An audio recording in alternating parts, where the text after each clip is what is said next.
அனைவருக்கும் வணக்கம். அரண் தமிழ் அறக்கட்டளை அரண் பன்னாட்டு தமிழாய்வு மின்னிதழ் இணைந்து வழங்கும் அரண் மின்முற்றம் 21 சாகித்ய அகாதமி விருது பெற்ற தமிழ் இலக்கியங்கள், 61 நாட்கள், 61 உரையாளர்கள், 61 படைப்புகள் குறித்த இணையவழி சிறப்பு தொடர் கருத்தரங்கம் இன்று 40வது நாளாக இணைந்திருக்கின்றோம். வாசகனின் பார்வையில் சாகித்ய அகாதமி விருது பெற்ற தமிழ் இலக்கியங்கள் குறித்தான இந்த மாபெரும் விழாவிலே தினந்தோறும் கலந்து கொண்டு இந்த நிகழ்வை சிறப்பு செய்து கொண்டிருக்கின்ற அனைத்து பேராசிரியர் பெருமக்களுக்கும், ஆய்வு மாணவர்களுக்கும், ஆய்வு அறிஞர்களுக்கும், தமிழ் ஆசிரியர்களுக்கும், தமிழ் ஆர்வலர்களுக்கும் மற்றும் இவ்வுலகில் வாழ்கின்ற அனைத்து தமிழ் சொந்தங்களுக்கும் வணக்கம் கூறி வருக வருக என வரவேற்கின்றோம். இன்றைய நிகழ்விலே எஸ். அப்துல் ரஹ்மான் அவர்கள் எழுதிய ஆலாபனை என்ற நூல் குறித்து முனைவர் ப. ரவிக்குமார் அவர்கள் இன்று நம்மிடையே உரையாற்ற இசைந்துள்ளார். முனைவர் ப. ரவிக்குமார் ஐயா அவர்கள் 15 ஆண்டுகளாக தமிழ் துறையில் உதவி பேராசிரியராக பணியாற்றி வருகின்றார். சுப்பிரமணிய பாரதியார் தமிழ் மொழி மற்றும் இலக்கிய புலம் புதுவை பல்கலைக்கழகத்தில் 15 ஆண்டுகளாக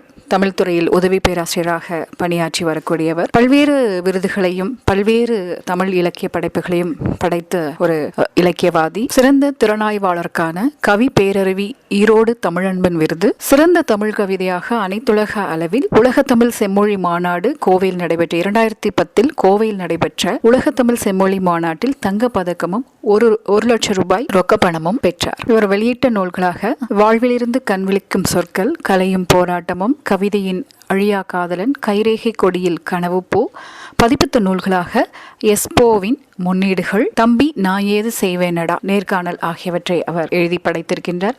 மொழிபெயர்ப்பு நூலாக மலர்கள் விட்டு சென்று வெற்றிடத்தில் கொரியா கவிதைகளை மொழிபெயர்த்திருக்கின்றார். சமீபத்திய தொகுப்பு நூல்களாக காகித ரெக்கை, ராஜேந்திர சோழன் ஆகிய நூல்களை அவர் வெளியிட்டிருக்கின்றார். பிற நூல்களாக உறவுகள், தமிழில் நவீன நாடகங்கள், மொழிபெயர்ப்பு நாடகங்கள் ஆகியவற்றையும் அவர் வெளியிட்டிருக்கார். 50க்கும் மேற்பட்ட கருத்தரங்கு கட்டுரைகளை அவர் எழுதியிருக்கின்றார். இதுவரை இலக்கிய படைப்புக்காக மட்டும் தங்கப்பதக்கங்களாக 4 தங்கப்பதக்கங்களை அவர் பெற்றிருக்கின்றார். இவ்வகையிலே இலக்கியத்திற்கு பெரும் பங்கு ஆற்றிக்கொண்டும் தமிழ் பணி செய்து கொண்டிருக்கின்ற நமது பேராசிரியர் ரவிக்குமார் ஐயா அவர்களை இந்த வேளையிலே அவரை வருக வருக என வரவேற்று இந்த ஆய்வரங்கை அவரிடம் ஒப்படைக்கின்றோம். நன்றி ஐயா, நீங்கள் தொடரலாம். அனைவருக்கும் வணக்கம். அரண் பன்னாட்டு தமிழாய்வு மின்னிதழும் அரண் தமிழ் அறக்கட்டளை இணைந்து வழங்கும் நவீன இலக்கியங்கள் குறித்தான சாகித்ய அகாதமி விருது பெற்ற 61 நூல்களை அறிமுகம் செய்யும் விதமாக 61 நாட்கள் நடைபெறும் இந்நிகழ்வில் கலந்து கொள்வதில் நான் மிக்க மகிழ்ச்சி அடைகிறேன். நான் ப. ரவிக்குமார் அப்துல் ரகுமானின் சாகித்ய அகாதமி விருது பெற்ற படைப்பான ஆலாபனை என்னும் நூல் குறித்து இன்று உரையாற்ற உள்ளேன். நண்பர்களே, அப்துல் ரகுமான் குறித்து 2 ஆளுமைகள் சொன்ன கூற்றுக்கள் முக்கியத்துவம் வாய்ந்தவையாக நான் கருதுகிறேன். ஒன்று, நான் கலீல் ஜிப்ரானை படிக்கும் போதெல்லாம் தமிழில் இப்படி எழுத யாரும் இல்லையே என்று ஏங்குவேன். அந்த ஏக்கம் இப்போது இல்லை. இதோ அப்துல் ரகுமான் வந்துவிட்டார். இவருடைய கவிதைகளை ஆங்கிலத்தில் மொழிபெயர்த்து வெளியிட்டால் யார் இந்த கவிஞன் என்று உலகம் நிச்சயம் விசாரிக்கும் என்று சொன்னவர் கவியரசர் கண்ணதாசன் அவர்கள். கவியரசர் கண்ணதாசன் அப்துல் ரகுமானை தமிழ்நாட்டின் கலீல் ஜிப்ரான் என்றே கருதினார். மற்றொரு ஆளுமை, அவர் தமிழகத்தின் தலை சிறந்த கவிஞரும் எழுத்தாளரும் மேனாள் முதல்வருமான கலைஞர் மு. கருணாநிதி அவர்கள். அவர் ஒருமுறை இவ்வாறு கூறினார்: வெற்றி பல கண்டு நான் விருது பெற வரும்போது வெகுமானம் என்ன வேண்டும் என கேட்டால் அப்துல் ரகுமானை தருக என்பேன் என்றார். நண்பர்களே, கவிக்கோ அப்துல் ரகுமான் கவிதைகளை மட்டும் படைத்தவர் அல்ல. கவிக்கோ அப்துல் ரகுமான் பல கவிஞர்களையே படைத்தவர். ஒரு முறை கவி பேரரசு வைரமுத்து அவர்கள் கவிஞனுக்கும் மகா கவிஞனுக்கும் உரிய வேறுபாடு குறித்து இப்படி பேசினார். சில தலைமுறைகளுக்கு தேவையான கவிதைகளை படைப்பவன் கவிஞன், சில தலைமுறைகளையே படைப்பவன் மகா கவிஞன் என்றார். அப்துல் ரகுமான் இரண்டாம் வகையை சார்ந்தவர், சில தலைமுறைகளையே படைத்த ஒரு மாபெரும் கவிஞர். அதனால்தான் அவருக்கு பின்னால் எழுத வந்த அறிவுமதி அவர்களானாலும் சரி, முத்துக்குமார் ஆனாலும் சரி, யுகபாரதியாக இருந்தாலும் சரி, கபிலனாக இருந்தாலும் சரி, அப்துல் ரகுமானுடைய தாக்கத்திற்கு உட்படாமல் கவிதை எழுதக்கூடிய இளம் தலைமுறையினரை நம்மால் பார்க்க இயலாது. கவிக்கோ அப்துல் ரகுமான் ஜூன் 2ஆம் நாளன்று 1937 நவம்பர் 9ஆம் தேதி பிறந்த அப்துல் ரகுமான் 2017 ஜூன் 2ஆம் நாளன்று தன்னுடைய 80வது அகவையில் இந்த பூமியை விட்டு விடை பெற்றுக் கொண்டார். ஆனால் இந்த 80 வயதிற்குள் அவர் சாதித்தவை அநேகம். ஏறத்தாழ 40 நூல்கள், 14க்கும் மேற்பட்ட விருதுகள், எல்லாவற்றையும் காட்டிலும் தமிழ் புதுக்கவிதையின் போக்கையே திசை திருப்பிய ஒரு பெருமை. அந்த காலத்தில் கவியரங்கம் என்றால் அதற்கு ஒரு கௌரவத்தை ஏற்படுத்தியவர் கவிக்கோ அப்துல் ரகுமான். ஒரு உதாரணத்தை சொல்ல விரும்புகின்றேன். கம்பன் கழகத்தில் ஒரு கவியரங்கம். அந்த கவியரங்கில் அப்துல் ரகுமான் கவிதை படிக்க வேண்டும். அதுவும் ராவணன் சீதையை காதலித்தது சரி என்ற ஒரு பொருளில் அவர் கவிதை படிக்க வேண்டும். அப்துல் ரகுமான் இவ்வாறு படித்தார்: இரு விழிகள் கொண்டவரே இவள் அழகில் எரிந்திடுவர், 20 கண் கொண்டவன் நான் எப்பாடு பட்டிருப்பேன். அவளை மட்டும் நான் காதலிக்காமல் இருந்திருந்தால் அது அவள் அழகுக்கல்லவா அவமானம் என்று அவர் கவிதை படித்த பொழுது கரவொளி அடங்க பல நிமிடங்கள் ஆயிற்று.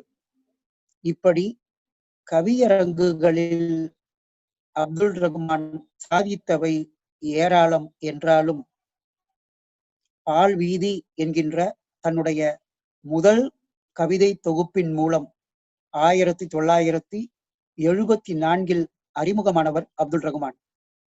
இவரை வானம்பாடி கவிஞர் என்று வானம்பாடி இயக்கத்தில் பொதுவாக சேர்ப்பார்கள் என்றாலும் அதை தன்னுடைய பல பேட்டிகளில் அப்துல் ரகுமான் மறுத்து இருக்கின்றார். தன்னை வானம்பாடி கவிஞன் என்று இனம் காண்பதை விட அந்த வானம்பாடி கவிஞர்களையெல்லாம் பாதித்த ஒரு தனித்துவமான கவிஞன் என்று அப்துல் ரகுமான் தன்னை கருதி இருக்கக்கூடும். எல்லாவற்றுக்கும் மேலாக ஹைக்கூ குறித்தும் தமிழில் கஜல் குறித்தும் ஏராளமான கட்டுரைகளை எழுதியிருக்கின்றார். மதுரையில் பிறந்த அப்துல் ரகுமான் ஒரு பேராசிரியராக பணிபுரிந்தது வாணியம்பாடியை சார்ந்த இஸ்லாமிய கல்லூரியில். ஏறத்தாழ 30 ஆண்டுகள், 1961 முதல் 1991 வரை 30 ஆண்டுகள் பணிபுரிந்தாலும் 20 ஆண்டுகள் தமிழ்துறை தலைவராக இருந்தார். அதற்கு பிறகு விருப்ப ஓய்வு பெற்றார். திரைப்படத்திற்கு பாடல்களை எழுதச் செல்லாமல் தன் வாழ்நாளெல்லாம் கவிதை கவிதை கவிதை என்று கவிதைகளையே எழுதி குவித்துக் கொண்டிருந்தார். கவியரசர் கண்ணதாசன் கூறியது போல தமிழ்நாட்டிற்கு ஒரு கலீல் ஜிப்ரானாக, தமிழ்நாட்டின் எலியட்டாக, தமிழ்நாட்டின் எஸ்ரா பவுண்டாக படிமத்திலும் குறியீட்டிலும் அற்புதமான கவிதைகளை படைத்து மிகப்பெரிய சாதனைகளை படைத்தார். அதற்கு காரணம் அவருடைய தந்தை மஹி என்பவர். அவரும் ஒரு உருது கவிஞர் தான். அப்துல் ரகுமான் கற்றது தியாகராச கல்லூரி என்றாலும் அவர் கற்றது ராசமாணிக்கனார், ஔவை துரைசாமி, ஆகி பரந்தாமனார், ஔவை நடராஜன் போன்ற பேர் ஆளுமைகளுடன் தன்னுடைய தமிழை நன்கு வளப்படுத்தி கொண்டார். மரபு கவிதை, புது கவிதை எதுவானாலும் அதில் தன்னை கவிக்கோவாக இறுதி வரை நிலைநிறுத்திய அற்புதமான கவிஞர் மட்டுமல்ல, சாவே சுப்பிரமணியம் அவர்களிடம் புது கவிதையில் குறியீடு என்கின்ற தலைப்பில் முனைவர் பட்ட ஆய்வை முடித்தவர். வக்பு வாரிய தலைவராக 2009 ஆண்டு முதல் 2011 ஆண்டு வரை பணிபுரிந்தவர்.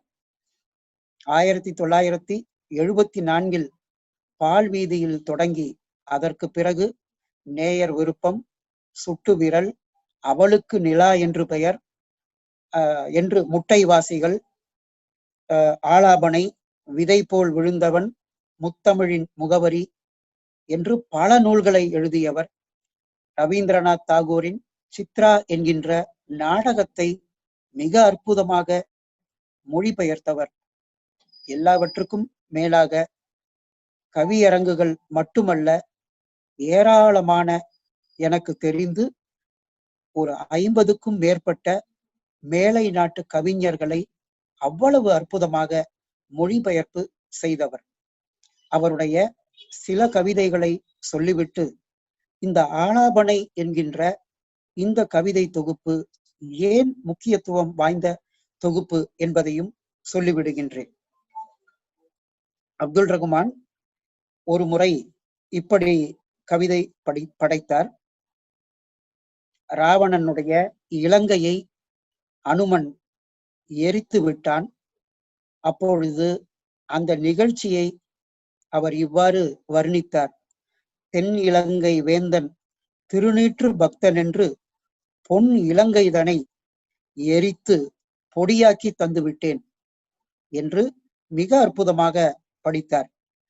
இன்னொரு இடத்தில் பேசுவார், மனிதனே உன் உயரம் எவ்வளவு என்று கேட்டால் உடலின் உயரத்தை கூறுகிறாய், அப்படியென்றால் நீ மரங்களை விட குள்ளமானவனா என்று அப்துல் ரகுமான் தன்னுடைய கவிதையில் பேசுவார். அவருடைய கற்பனைக்கு அளவு என்பதே கிடையாது. திருக்குறளை கூட புது கவிதையில் அற்புதமாக வடித்தவர். கண்ணை விட மென்மையானவர் காதலர், கோள்பட்டால் வலிக்காதா, ஒரு தலைவி ஏன் கண்களுக்கு மை தீட்டவில்லை என்பதற்கு காரணங்களை கூறுகிறார் அப்துல் ரகுமான். கண்ணை விட மென்மையானவர் காதலர், கோள் அவரை வைத்த இடத்தில் வேறொன்றை வைப்பது கற்புக்கு இழுக்கல்லவா என்றெல்லாம் மிக அழகாக கவிதை படைக்கக்கூடியவர் அப்துல் ரகுமான். என்னை கண்டதும் கவிழும் உன் இமைகள் மீன் வளையா கொசு வளையா, என்னை கண்டதும் கவிழும் உன் இமைகள் மீன் வளையா கொசு வளையா. ஒரு தலைவன் தலைவியை பார்த்து கேட்கின்றான், என்னை பார்த்தவுடன் உன் கண்ணுடைய இமைகள் கவிழ்கின்றன, என்னை உனக்கு பிடித்திருக்கிறதா பிடிக்கவில்லையா என்பதற்கு இவ்வளவு அழகாக அது மீன் வலையா, மீன் வலை என்பது தூண்டிலை போடும், கொசு வலை என்பது தடுக்கும். இந்த பொருளில் ஏன் இதை சொல்ல விழைகிறேன் என்றால், அப்துல் ரகுமானுடைய கவிதைகளை உடனடியாக படிப்பதை விட மனதுக்குள் புதைத்துவிட்டு அசை போடுவது மிக மிக அற்புதமான ஒரு அனுபவம். மின்மினிகளால் ஒரு கடிதம் என்கின்ற ஒரு தொகுப்பில் காதலுடைய அத்தனை பரிமாணங்களையும் எழுதியிருப்பார் அப்துல் ரகுமான். ஆனால் அவர் ஒரு புனைவியல் சார்ந்த கவிஞர் மட்டுமல்ல, ஒரு புரட்சி கவிஞர். சுட்டு விரல் என்கின்ற ஒரு தொகுப்பில் இந்த சமுதாயத்தின் அத்தனை இழிநிலைகளையும் மிக மிக கோபமாக உரைத்திருக்கின்றார் என்பதை இங்கே சுட்டிக்காட்ட விரும்புகின்றேன். இப்பொழுது ஆலாபனை என்கின்ற இந்த தொகுப்பு, இந்த ஆலாபனை என்கின்ற இந்த தொகுப்பு 1995 ஆண்டு பாக்கியா என்கின்ற இதழில் எழுதப்பட்ட ஒரு தொகுப்பாகும். அந்த பாக்கியா இதழில்தான் ஏறத்தாழ 42 வாரங்களுக்கு வித்தியாசமான கவிதைகளை எல்லாம் அப்துல் ரகுமான் எழுதினார். ஆனால் இது நூலாக வெளிவந்தவுடன் 1999 ஆண்டு இந்த தொகுப்பிற்கு சாகித்ய அகாடமி விருது கிடைத்தது. கண்ணதாசன் பெறாத ஒரு பெருமையை, பாவேந்தர் பாரதிதாசன் பெறாத ஒரு பெருமையை அப்துல் ரகுமான் பெற்றார் என்று சொல்லலாம். கண்ணதாசனுடைய கவிதைகளுக்கு சாகித்ய அகாடமி விருது தரப்படாமல் சேரமான் காதலி என்கின்ற அவருடைய நாவலுக்கு கொடுக்கப்பட்டது. அதே போலத்தான் பாரதிதாசனுடைய கவிதைகளுக்கு தராமல் அவருடைய நாடகத்திற்கு சாகித்ய அகாடமி விருது கிடைத்தது. பல ஆண்டுகளாக சிறுகதையாளர்களும் புனைகதையாளர்களும் நாவலாசிரியர்களும் சாகித்ய அகாடமி விருது பெற்று வந்த பொழுது 1999 அந்த ஆண்டில் கவிக்கோ அப்துல் ரகுமான் இந்த விருதினை பெற்றார். அவர் பெற்றவுடன் அதை தொடர்ந்து மேத்தா, வைரமுத்து, நா. காமராசன் போன்ற பல கவிஞர்கள் சாகித்ய அகாடமி விருதுகளை பெற்றார்கள். எனவே அப்துல் ரகுமான் அந்த வகையிலும் சாதனை புரிந்திருக்கின்றார் என்றே சொல்லலாம். இந்த ஆலாபனை என்ற தொகுப்பில் ஏராளமான கவிதைகள் இருக்கின்றன. முதலில் ஆலாபனை என்றால் என்ன? நீங்கள் எல்லோரும் சில திரைப்பட பாடல்களை கேட்டிருப்பீர்கள். எஸ்.பி. பாலசுப்ரமணியம், பி. சுசீலா போன்றவர்கள், எஸ். ஜானகி போன்றவர்கள் ஒரு ராகத்தை பாடுவதற்கு முன்பு, ஒரு பாடலை பாடுவதற்கு முன்பு ஆ ஆ என்று சில அந்த ராகத்தை இழுப்பார்கள். அவர்கள் ஆலாபனை செய்வார்கள் என்று அதற்கு ஒரு பொருள். அதாவது ஒரு சில ஒளியின் மூலமாக சில ராகத்தை அவர்கள் ஆலாபனை செய்வார்கள் என்பது பொருள். அதை போலத்தான் நாதஸ்வர வித்வான்களும். எனக்கு தெரிந்து நாதஸ்வர வித்வானான ராஜரத்னம் பிள்ளை அவர்கள் ஏறத்தாழ 1 மணி நேரம் கூட ஆலாபனை செய்வார் என்று நான் கேள்விப்பட்டிருக்கின்றேன். அந்த அற்புதமான தலைப்பை இந்த தொகுப்பிற்கு சூட்டி பல்வேறு பொருண்மைகளில் கவிக்கோ அப்துல் ரகுமான் இந்த படைப்பை படைத்திருக்கின்றார். அதில் சில படைப்புகளை மட்டும் இப்பொழுது அறிமுகம் செய்யலாம் என்று இருக்கின்றேன். இது ஒரு வித்தியாசமான கவிதை. கண்ணதாசன் சொன்னது போல இந்த கவிதையை உலகத்தின் எந்த மொழியில் மொழிபெயர்த்தாலும் இந்த கவிதை தமிழுக்கு பெருமை சேர்க்கும் என்பது என்னுடைய நம்பிக்கை. அது மட்டுமல்ல, நான் சொல்ல போகின்ற இந்த கவிதையை அப்துல் ரகுமானுடைய ஒரு மிகப்பெரிய மலரில், அது நேஷனல் புக் ட்ரஸ்ட், அதை சார்ந்த ஷாஜஹான் அவர்கள், அப்துல் ரகுமானுடைய மருமகன் அவர்கள் ஒரு மிகப்பெரிய தொகுப்பை தொகுத்தார். அதில் பல்வேறு அறிஞர்கள், கவிஞர்கள் தங்களுடைய கட்டுரைகளை எழுதினார்கள். கவியரசர் வைரமுத்து அவர்கள் எழுதிய பொழுது அப்துல் ரகுமான் வடித்த பாடலிலேயே, கவிதையிலேயே அவருக்கு பிடித்த கவிதை என்று ஒரு கவிதையை இனம் காட்டி இருக்கின்றார். அந்த கவிதை இதுதான். அந்த கவிதை எதுவென்று கேட்டால், போட்டி என்ற ஒரு தலைப்பு. மனிதனுக்கும் வானத்திற்கும் போட்டி நடைபெறுகிறது. இந்த வித்தியாசமான சிந்தனையுடன் கவிக்கோ அப்துல் ரகுமான் இந்த கவிதையை தொடங்குகின்றார். ஒரு நாள் எனக்கும் வானத்திற்கும் போட்டி நடந்தது. நான் புன்னகையை எடுத்து வைத்தேன், அது வைகரையை எடுத்து வைத்தது. நான் கண்ணீரை எடுத்து வைத்தேன், அது மழையை எடுத்து வைத்தது. நண்பர்களே, இந்த கவிதையுடைய சிறப்பம்சம் வானம் சார்ந்த அத்தனை பொருள்களையும் அப்துல் ரகுமான் அடுக்கி கொண்டு செல்வதுதான். இயற்கைக்கும் மனிதனுக்குமான ஒரு போட்டி. அந்த போட்டியில் யார் வெற்றி பெறுகிறார்கள்? மீண்டும் அந்த போட்டி தொடர்கிறது. நான் வியர்வை துளிகளை எடுத்து வைத்தேன். வியர்வை துளிகள் என்றால் வானத்திற்கு நெருக்கமாக இருக்கின்ற பொருள் எது? அது நட்சத்திரங்களை எடுத்து வைத்தது. நட்சத்திரங்களை, ஏனென்றால் நட்சத்திரங்கள் வியர்வை துளிகளை போல மின்னுகின்ற ஒரு பொருள். நான் கோபத்தை எடுத்து வைத்தேன். அது வெயிலை எடுத்து வைத்தது. நான் காதலை எடுத்து வைத்தேன். அது நிலவை எடுத்து வைத்தது. நான் எண்ணங்களை எடுத்து வைத்தேன். அது மேகங்களை எடுத்து வைத்தது. நான் எழுத்தை எடுத்து வைத்தேன். சரி, இப்பொழுது வானம் எதை எடுத்து வைக்கிறது? நான் எழுத்தை எடுத்து வைத்தேன். அது மின்னலை எடுத்து வைத்தது. ஏனென்றால் எழுத்து சிந்தனையால் உருவாவது, சிந்தனை என்பது மின்னலை போல வருவது. எனவே அது மின்னலை எடுத்து வைத்தது. நான் பேச்சை எடுத்து வைத்தேன். அது இடியை எடுத்து வைத்தது. நான் கவிதையை எடுத்து வைத்தேன். அது வானவில்லை எடுத்து வைத்தது. நான் உறக்கத்தை எடுத்து வைத்தேன். அது இருளை எடுத்து வைத்தது என்று அடுக்கிக் கொண்டே போகின்றார் அப்துல் ரகுமான். சரி, இந்த கவிதையை முடிக்க வேண்டுமே. இந்த போட்டியில் ஜெயித்தது வானமா, மனிதனா? அப்துல் ரகுமான் கவிதையை இப்படி முடிக்கின்றார்.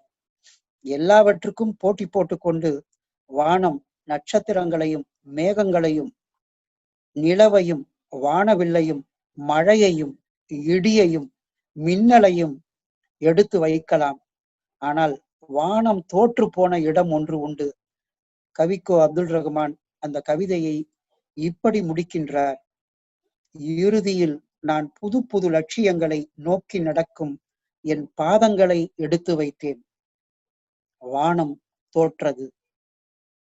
எவ்வளவு அற்புதமான ஒரு கவிதை என்பதை பாருங்கள். வானம் அல்லது இயற்கை எங்கே தோற்கும் என்றால் மனிதனுடைய லட்சியங்களின் முன்னால் தான்.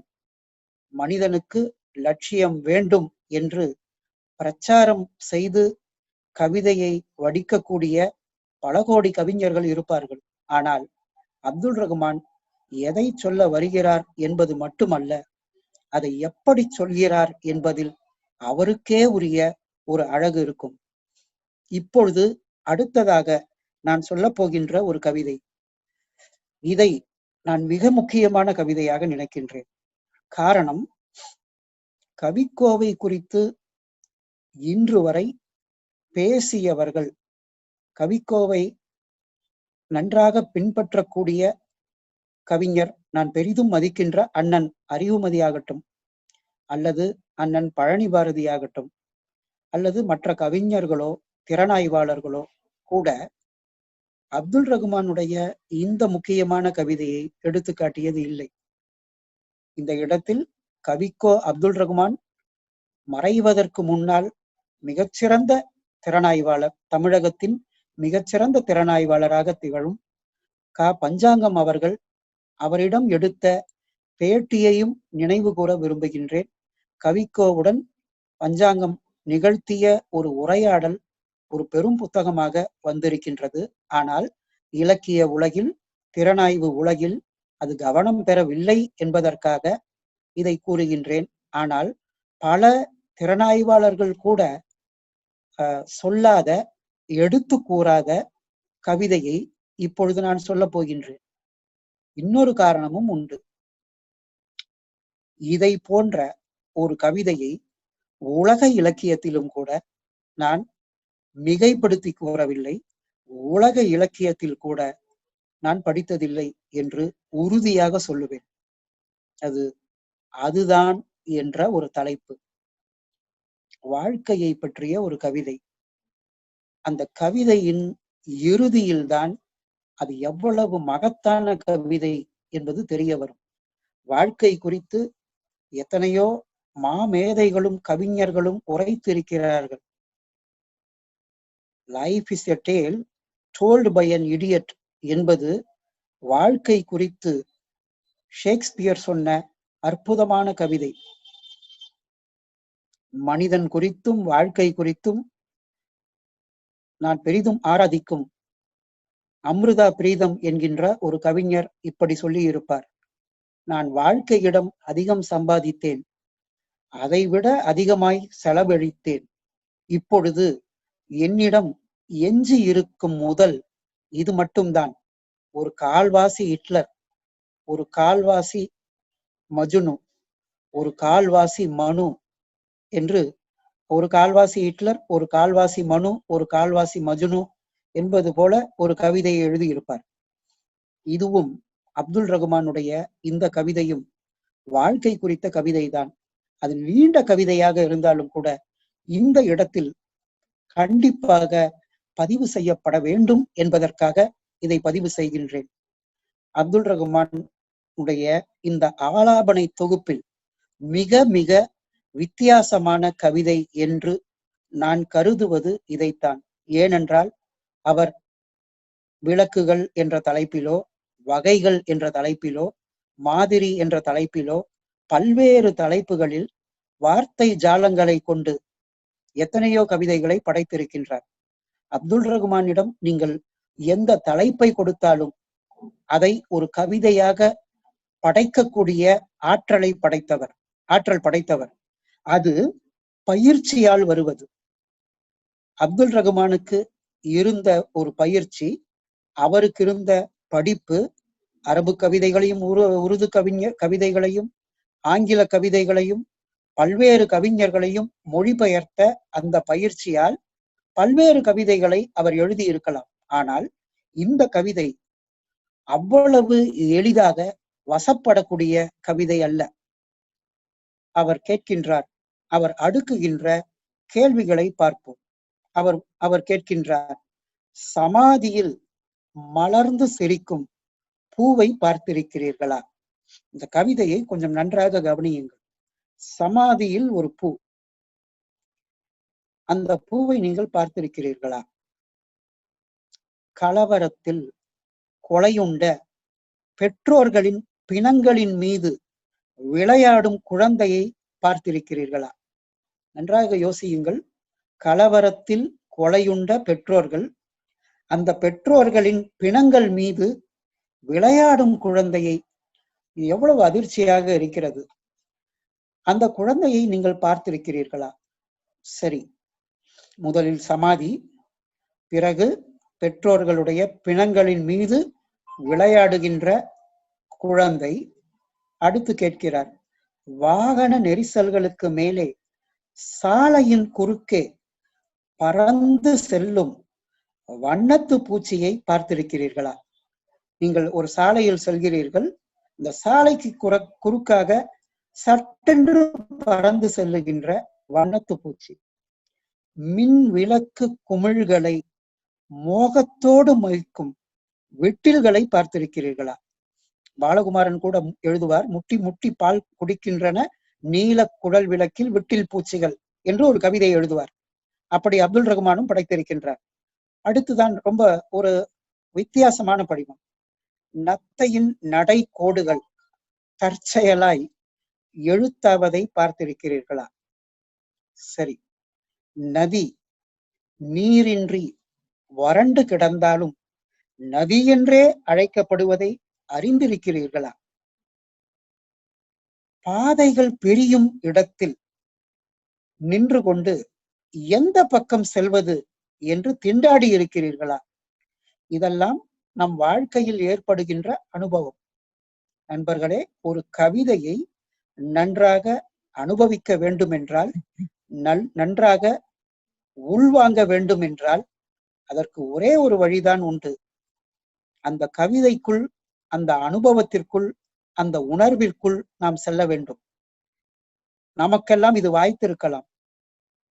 ஒரு சாலை வழியாக செல்வோம், ஒரு முகவரியை அடைய வேண்டும்.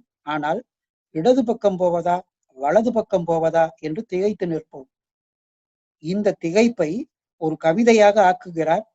அந்த ஆக்குகின்ற வல்லமை அப்துல் ரகுமானுக்கு உண்டு. சரி, வீதியில் கைவிடப்பட்டு கிடக்கும் ஒற்றை செருப்பை பார்த்திருக்கிறீர்களா?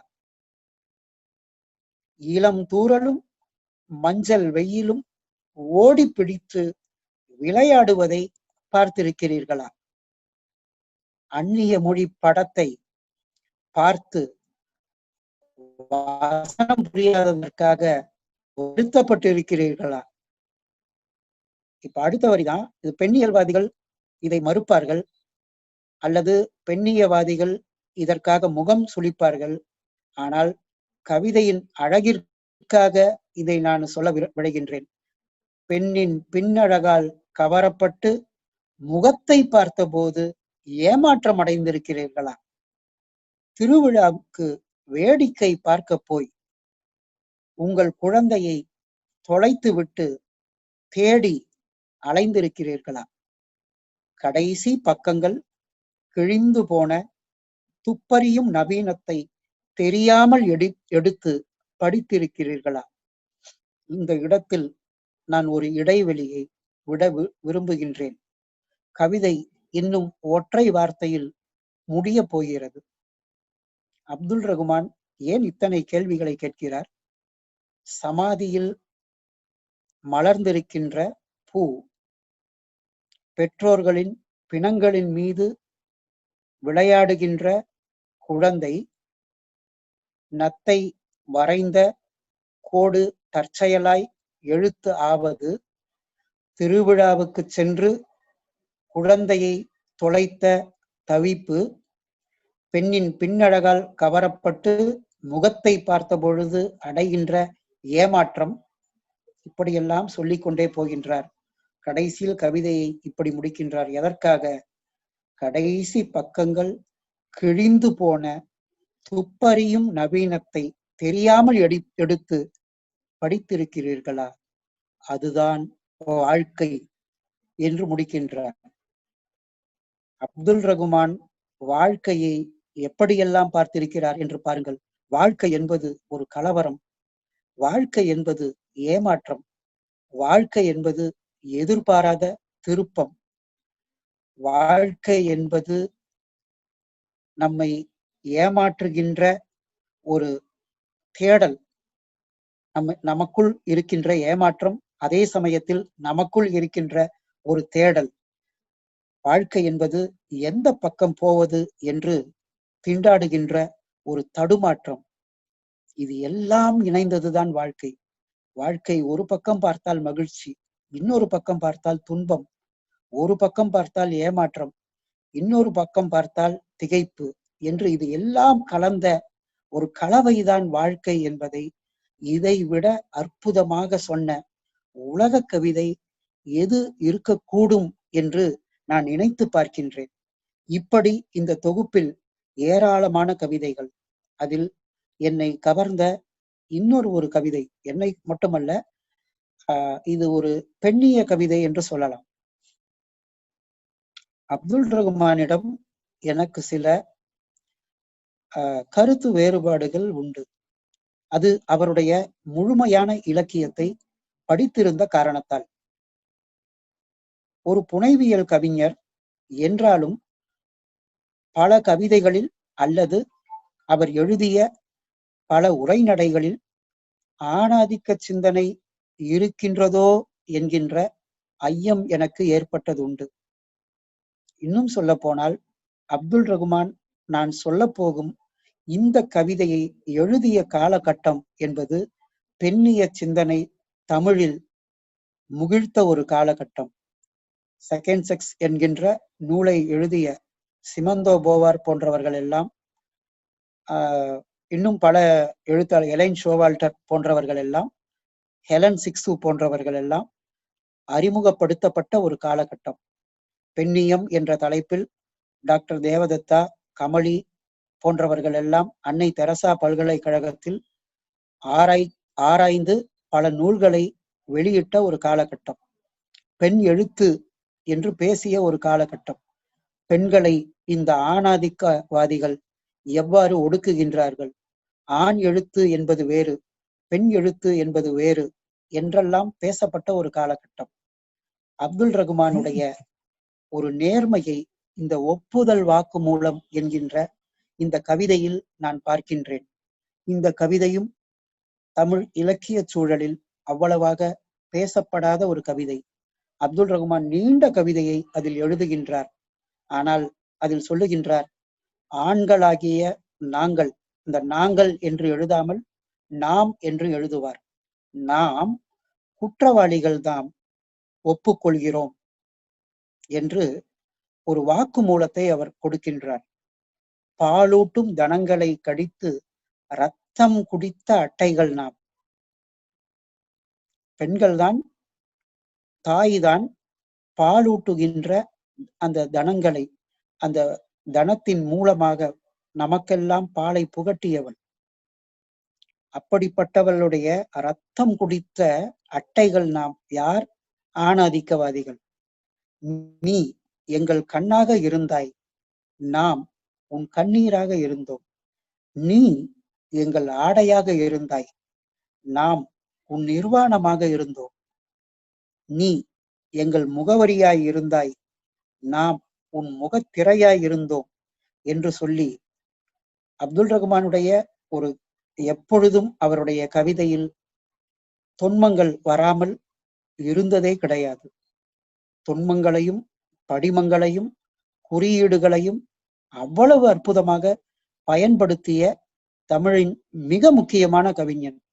புறத்திணை சுயம்பர மண்டபத்தில் போலி நலன்களின் கூட்டம் கையில் மாலையுடன் குருட்டு தமயந்தி என்கின்ற புகழ்பெற்ற கவிதையில் தேர்தல் என்ற தலைப்பிட்டு, அது புறத்திணை சுயம்பர மண்டபத்தில் போலி நலன்களின் கூட்டம். அரசியல்வாதிகளை இதைவிட கடுமையாக, மென்மையாக, கடுமையாக என்றால் கடுமையான சாடல்தான், ஆனால் இதைவிட பூடகமாக, அழகாக, நாகரிகமாக எப்படி சாட முடியும்? அப்படி எதற்காக இதை சொல்ல வருகிறேன் என்றால், அவருடைய கவிதையில் எப்பொழுதுமே தொன்மங்கள் இடம்பெற்றிருக்கும். இந்த கவிதையிலும் சொல்கின்றார், சக்தியே, காலை தூக்கி ஆடி உன்னை ஜெயித்த வெட்கம் கெட்ட வரலாறு எங்களுடையது என்று சிவபெருமானை அல்ல, சிவபெருமானின் கதைகளை இட்டு கட்டிய, புனைவாக்கிய ஆணாதிக்கவாதிகளை கடுமையாக சாடுகின்றார். அடுத்து சொல்லுகின்றார், வாழ்க்கை சதுரங்கத்தில் உன்னை வெட்டியபடி முன்னேறியவர்கள் நாம்.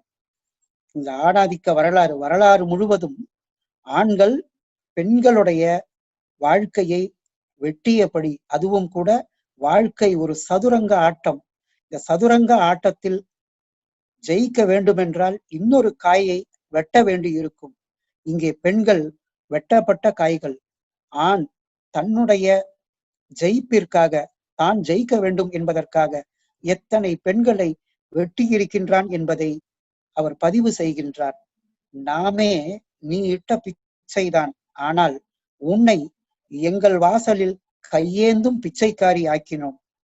இலக்கணங்களை உனக்கு வற்புறுத்தினோம், நாம் வலு அமைதிகளாக இருந்தோம். நீ உன்னை விற்றால் அது விபச்சாரம், நாம் எங்களை விற்றால் அது திருமணம் என்றோம். இறுதியாக அவர் சொல்லுகின்றார், இந்திரனாகி உன்னை கற்பழித்தவர்களும் நாம் தாம், கௌதமனாகி உன்னை சபித்தவர்களும் நாம் தாம். இப்பொழுதுதான் ஒரு பெண்ணிய கருத்தை வெளிப்படையாக பேசுகிறார். அப்துல் ரஹ்மான் தான் எனக்கு தெரிந்து ஒரு ஆண் எழுத்தாளர்களில் ஒரு பெண்ணை போல கவிதையை எழுதிய கவிஞர். அது இந்த கவிதை அதற்கு பொருந்தும். இந்த கவிதையை நீங்கள் அப்துல் ரஹ்மானுடைய கவிதை என்று சொல்லாமல் ஒரு பெண்ணிடம் கொடுத்தால் இதை கண்டிப்பாக ஒரு பெண்தான் படைத்திருப்பார் என்று சொல்லக்கூடிய அளவிற்கு ஒரு பெண்ணிய கவிதையாக இது படைக்கப்பட்டிருக்கிறது. அவர் சொல்லுகின்றார், காதல் கூட நாம் உனக்கு விரிக்கும் வலைதான், தாலி கூட நாம் உனக்கு பூட்டும் விலங்குதான். ஒரு திரைப்பட பாடலில் வைரமுத்து எழுதியிருப்பார், ஆதி முதல் பல கோடுகள் போட்டது ஆடவர் சட்டமடி, கும்மி அடித்திங்கு அம்மி நகர்வது சாத்தியமில்லை அடி. ஆனால் அது திரைப்பட பாடல், சந்தத்திற்காக எழுதப்பட்டது, ஒரு சூழலுக்காக எழுதப்பட்டது. ஆனால் இங்கே அப்துல் ரஹ்மான் வெளிப்படையாக எழுதுகின்றார், அம்மா, சகோதரி, காதலி, மனைவி, மகள், வைப்பாட்டி, வேசி என்று எங்கள் விளையாட்டிற்காக விளையாட்டிற்கான பொம்மையாகவே உன்னையாக்கினோம். எனக்கு இப்சனுடைய பொம்மை வீடு என்கின்ற அந்த நாடகம் நினைவிற்கு வருகிறது. நோரா என்ற கதாபாத்திரம் நினைவிற்கு வருகின்றான். நோரா அந்த பொம்மை வீடு நாடகத்தில் கடைசி காட்சியில் தன்னுடைய கணவனை மறுதலித்து விட்டு கணவனுக்கும் தன்னுடைய தந்தைக்கும் எப்படி நான் ஒரு பொம்மையாகவே இருந்தேன் என்று சொல்லுகின்ற நாடகம். நார்வே நாட்டில் எழுதப்பட்ட அந்த நாடகம் ஐரோப்பிய இலக்கிய உலகத்தையே ஒரு கலக்கு கலக்கியது என்று சொல்லுவார்கள். ஒரு கருத்து கூட உண்டு. அவள் கடைசி காட்சியில் கதவை சாத்துவிட்டு போகின்ற சத்தம் ஒரு பீரங்கி சத்தத்தை விட வலிமையானது என்ற ஒரு கூற்று ஒன்று உண்டு. அதே போல இங்கே அப்துல் ரகுமான் எழுதுகின்றார். என்ன எழுதுகின்றார்? உன்னை அணைப்பதாக நினைத்து கொண்டு இருண்டு போனவர்கள் நாம் இதோ உன் முன்னால் குற்ற உணர்ச்சியுடன் தலை குனிந்து நிற்கிறோம். உன் பெண்மை என்ற தெய்வீக நெருப்பில் எங்களை பரிசுத்தப்படுத்துவாயாக என்று அப்துல் ரகுமான் பார்த்த பெண்ணியம் என்பது பெண்மையை தெய்வீகமாக பார்க்கும் பெண்ணியம் என்று சொல்லலாம். இந்த தொகுப்பில் ஒரு சமூகத்திற்கு தேவையான மிக அற்புதமான இன்னொரு கவிதை ஒன்று உண்டு. நண்பர்களே, இந்த தொகுப்பில் எழுதப்பட்ட அத்தனை கவிதைகளும் பொக்கிஷங்கள் தான். 42 ஏறத்தாழ 42 கவிதைகள்.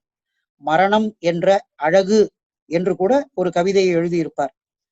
மரணத்தை அழகு என்று சிந்திக்கக்கூடிய ஆற்றல் வேறு யாருக்கு கிடைக்கும்?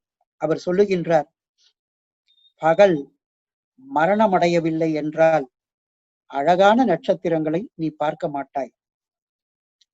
அழகிய மலர் அற்ப ஆயுளில் மடிந்து விடுகிறதே என்று வருந்துகிறாய்.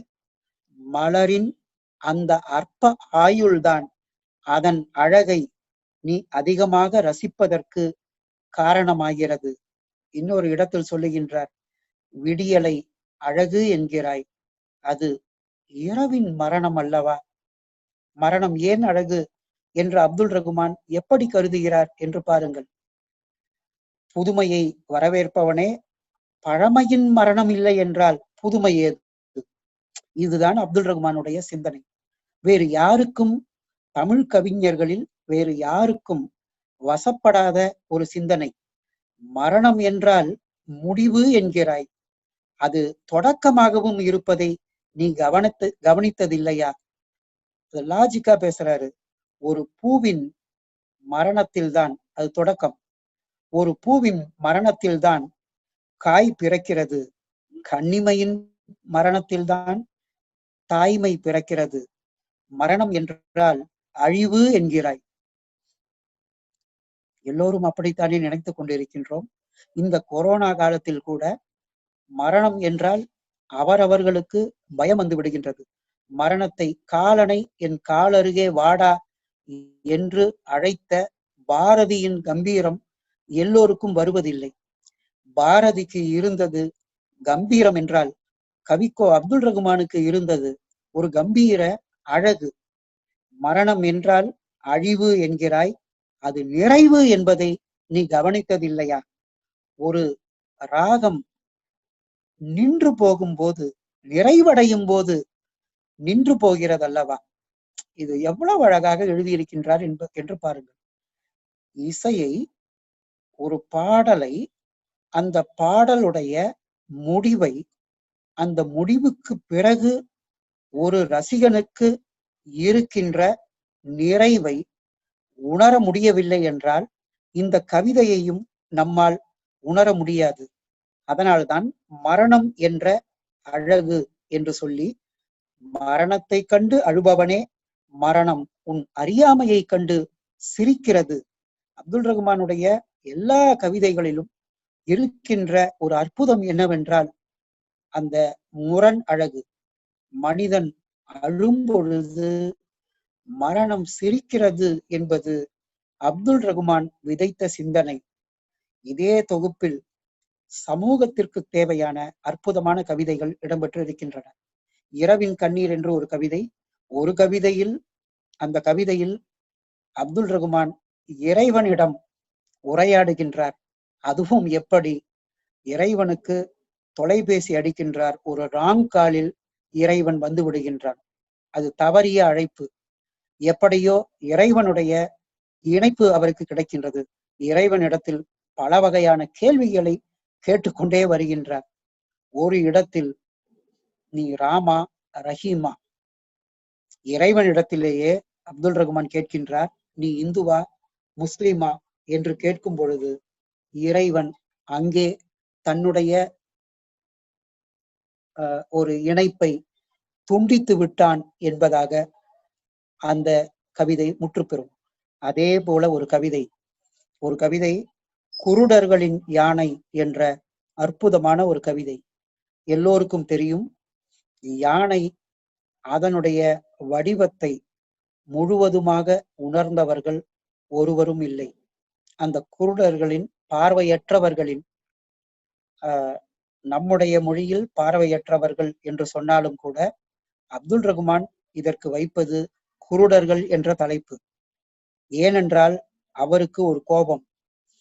யார் குருடர்கள் என்றால், கண்கள் இல்லாதவர்கள் குருடர்கள் இல்லை, கண்கள் இருந்தும் பார்வை இல்லாதவர்கள், ஒரு விஷன் இல்லாதவர்கள், எதிர்காலம் குறித்த ஒரு நேர்மறையான பார்வை இல்லாத நம்மை போன்றவர்கள் குருடர்கள் என்று சொல்லுகின்றார் அப்துல் ரகுமான்.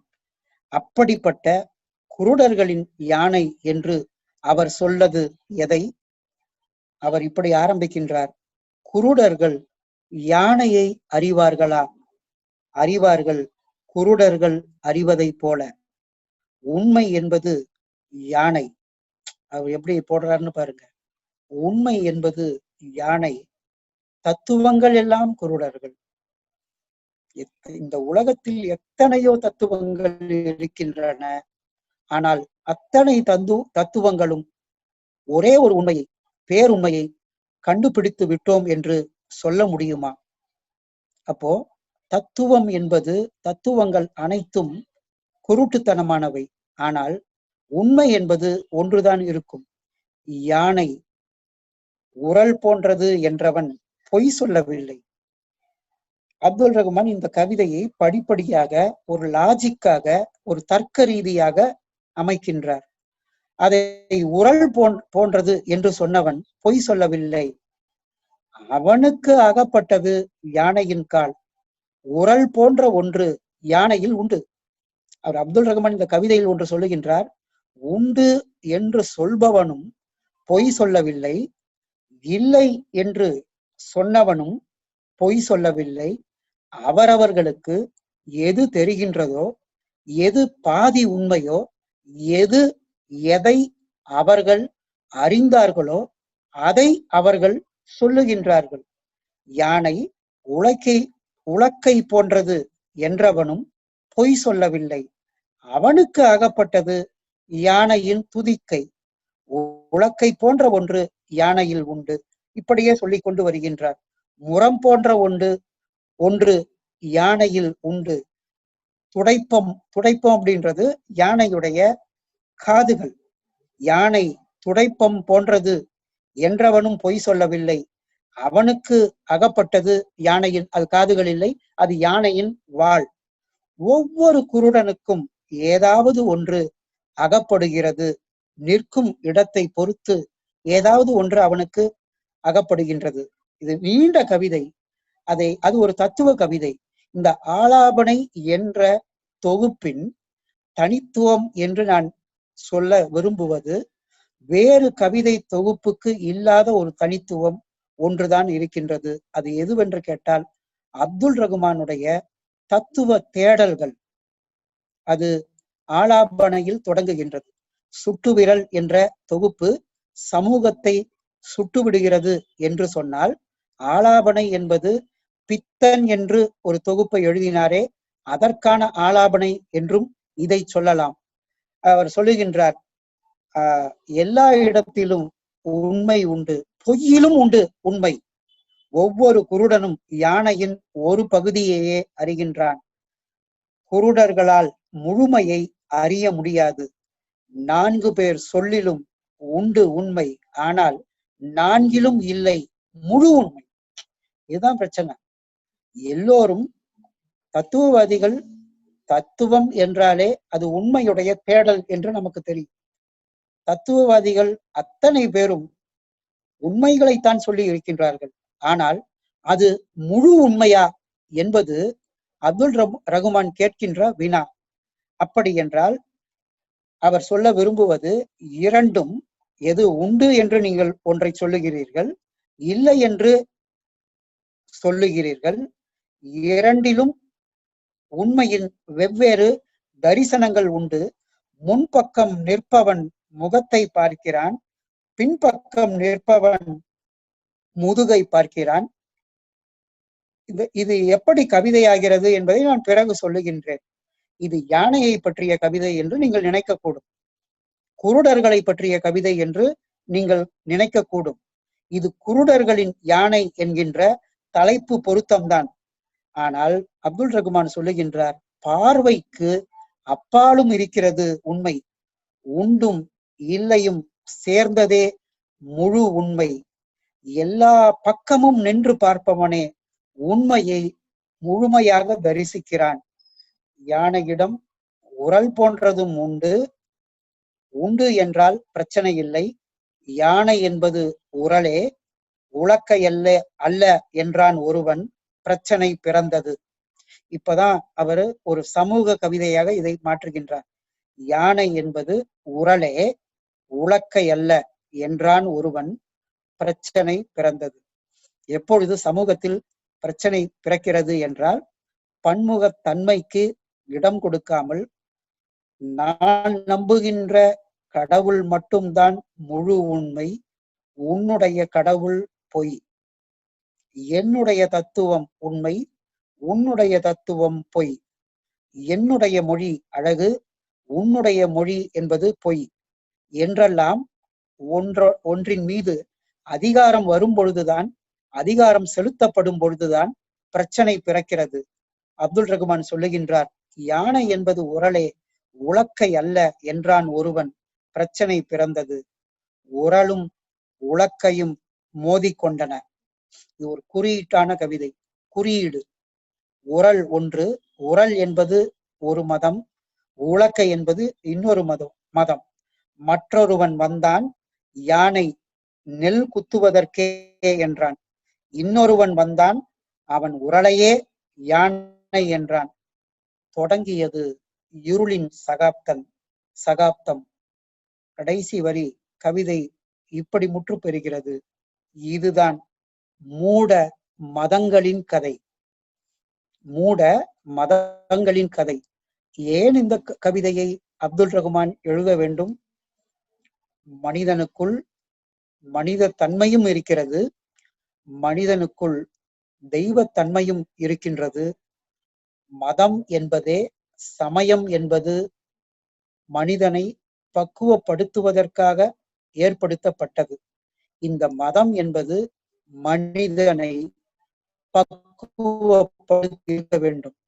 ஒன்று, மனிதனுக்குள் இருக்கின்ற மனிதனை அடையாளம் காட்டி இருக்க வேண்டும், அல்லது மனிதனுக்குள் இருக்கின்ற தெய்வத்தை அது வெளிக்கொணர்ந்திருக்க வேண்டும்.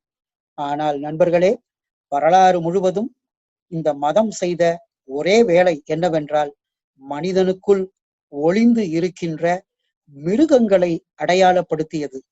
எனவேதான் இவ்வளவு பிரச்சனை என்பதை அப்துல் ரகுமான் அவ்வளவு அழகாக எழுதுகின்றார். அப்துல் ரகுமானுடைய கவிதைகளில் எனக்கு இன்னும் பிடித்த கவிதை ஒரு மேகத்தை போல. நிறைய கவிதைகளை எழுதியிருக்கின்றார். வகை என்ற தலைப்பில் எழுதியிருக்கின்றார். மாதிரி என்ற தலைப்பில். ஒவ்வொரு கவிதையிலும் ஒவ்வொரு சிந்தனை. மனிதன் தன்னை உணராமல் தன்னுடைய மாதிரியைத்தான் உணர்கின்றான். இங்கே நிறைய வகைகள் இருக்கின்றன, ஆனால் அதை மனிதன் உணர்வதில்லை என்று ஒவ்வொரு கவிதையிலும் ஒவ்வொரு சிந்தனையை பொதித்து வைக்கக்கூடிய அற்புதமான கவிஞர் அப்துல் ரகுமான். ஒரு மேகத்தை போல, லைக் எ கிளவுட் என்ற ஒரு கவிதை. மேகமே, உன்னை போல் எனக்கும் வானவாசம் வேண்டும், சிகர சிம்மாசனம் வேண்டும், கீழே இறங்கும் ஆசைக்குள் மேலே உயர்வாய். அது மேகத்துக்கும் இவருக்கும் இருக்கின்ற ஒரு உரையாடலை சொல்லுகின்றார். அவர் சொல்றாரு, எல்லா இடத்திலும் தங்காதே, எல்லா இடமும் உனதாகும்.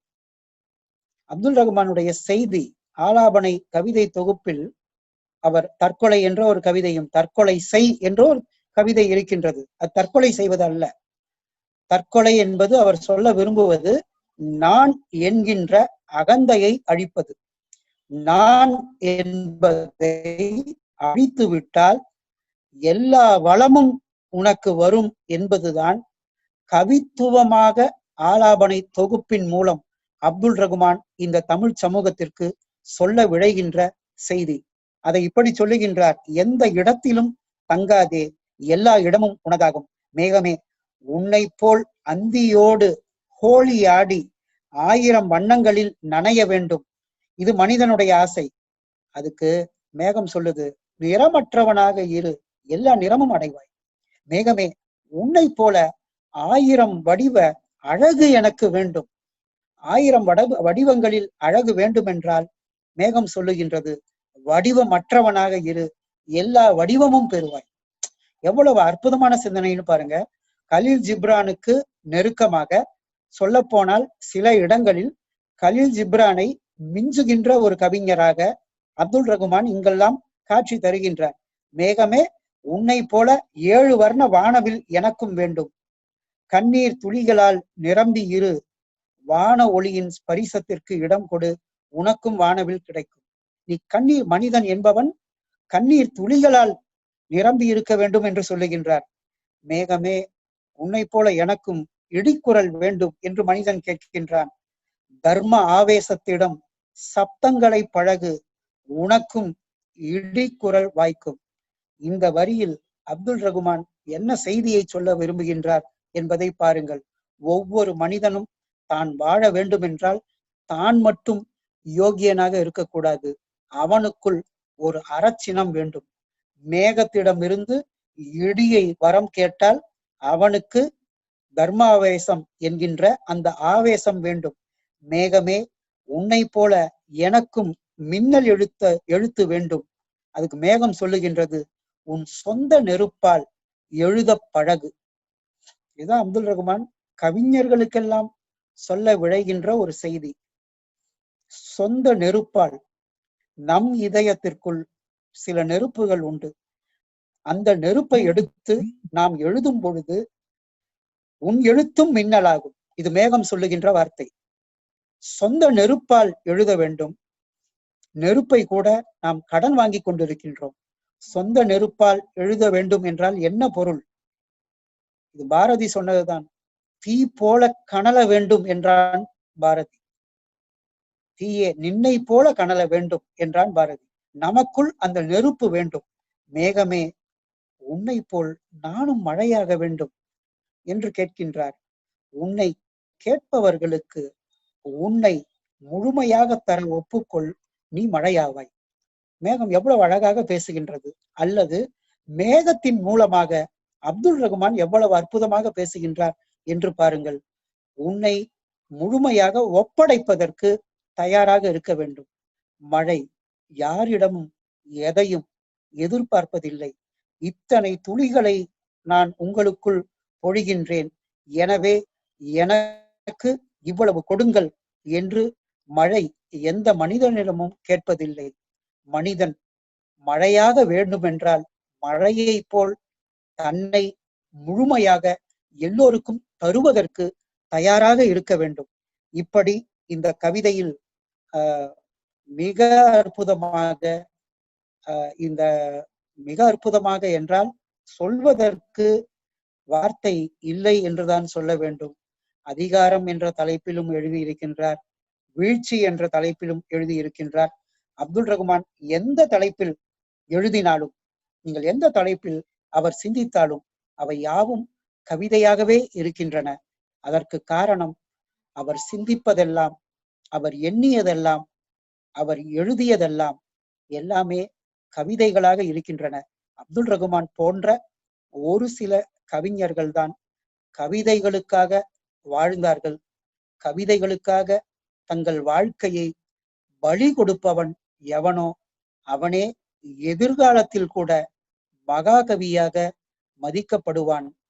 பல நூறு கவிஞர்களை உருவாக்கிய அப்துல் ரகுமானின் தமிழ் பணி வாழ்க என்று சொல்லி ஆலாபனை என்ற இந்த அற்புதமான படைப்பை, அதில் உள்ள சில கவிதைகளை அறிமுகம் செய்வதற்காக எனக்கு வாய்ப்பளித்த அரண் பன்னாட்டு தமிழாய்வு மின்னிதழுக்கும் அரண் தமிழ் அறக்கட்டளைக்கும் என்னுடைய மனமார்ந்த நன்றியை தெரிவித்து விடைபெறுகின்றேன். நன்றி, வணக்கம். நன்றி ஐயா, மிக அருமையான உரை வழங்கினீர்கள். ஒரு இலக்கியவாதியாக உங்களுடைய பார்வையில் மிக அருமையான இந்த நூல் குறித்து ஒரு நல்ல ஒரு சொற்பொழிவை எங்களுக்கு ஆட்சியமைக்க உங்களுக்கு மிகப்பெரிய ஒரு நன்றியை தெரிவித்துக் கொள்கின்றோம். இந்த நிகழ்வுக்கு எப்பொழுதுமே ஆதரவு தந்து கொண்டிருக்கின்ற எனதருமை பேராசிரியர் பெருமக்கள், ஆய்வு மாணவர்கள், துறை வல்லுநர்கள், ஆய்வு அறிஞர்கள், தமிழ் பேராசிரியர்கள், தமிழ் ஆசிரியர்கள் மற்றும் தமிழ் ஆர்வலர்கள், இவ்வுலகில் வாழ்கின்ற அனைத்து தமிழ் சொந்தங்களுக்கும் நன்றி கூறி மீண்டும் நாளை சந்திக்கலாம். நன்றி, வணக்கம்.